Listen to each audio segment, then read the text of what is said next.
সাত সকালে ভয়াবহ পথ দুর্ঘটনার কবলে পড়ল যাত্রীবাহী বাস। বুধবার সকালে দুর্ঘটনায় মৃত্যু হলো এক মহিলার, জখম 20 জন যাত্রী।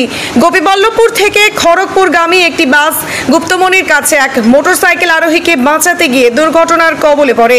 জখম হয় প্রায় 20 জন যাত্রী।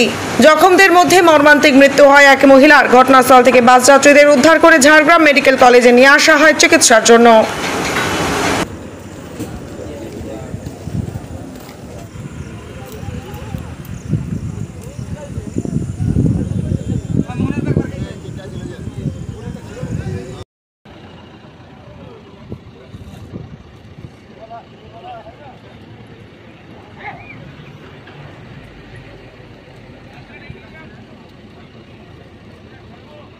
ফটকটি বলতে একটা ব্যাটারিওয়ালা স্কুটির সামনে চলে এসেছে, তো ওকে বাঁচাতে গিয়ে বাসটা ঢুকে গেছে। তাতেই পাল্টি হয়ে যায়। হ্যাঁ, কতজন আহত হয়েছে এখন তো কিছু বলতে পারছি না আমি।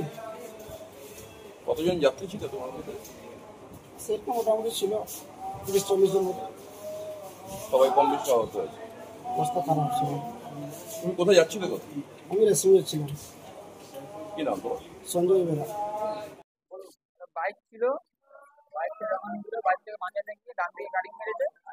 গাড়ি মারার পরে বাসটা ফুটে গিয়ে উঠে যায়। তারপরেই বাম দিকে এসে তখন গাড়িটা খালের মধ্যে ঢুকে যায়। পাল্টি হয়নি, দাঁড়িয়ে আছে। সামনে আইন থেকে সব ছেড়ে চলে যাবে, তো দিয়ে লাঠি মেরে গাছ ফের ভেঙে করে বাগবানো হয়েছে। এখন কি পাল্টি? পাল্টি হয়নি, উঠে দাঁড়িয়ে আছে। আর গাড়িটা কি হ্যাঁ, কতজন আহত হয়েছে? 30 জনই ছিল। 30 জন এদের সুবিধা আমরা হয়ে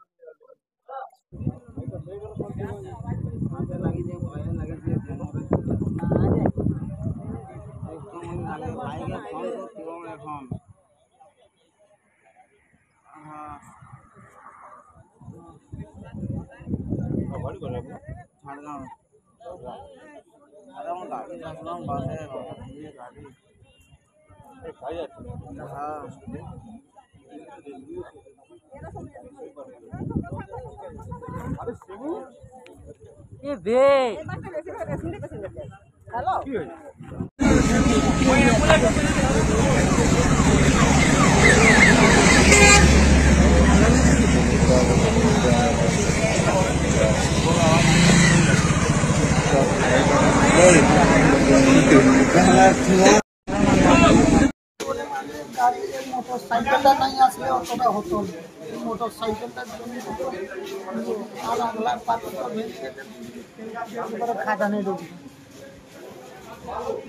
তুমি কোনখানে ছিলে? আমি মাঝখানে ছিলাম। কজন প্যাসেঞ্জার ছিল তখন? আমার কাছে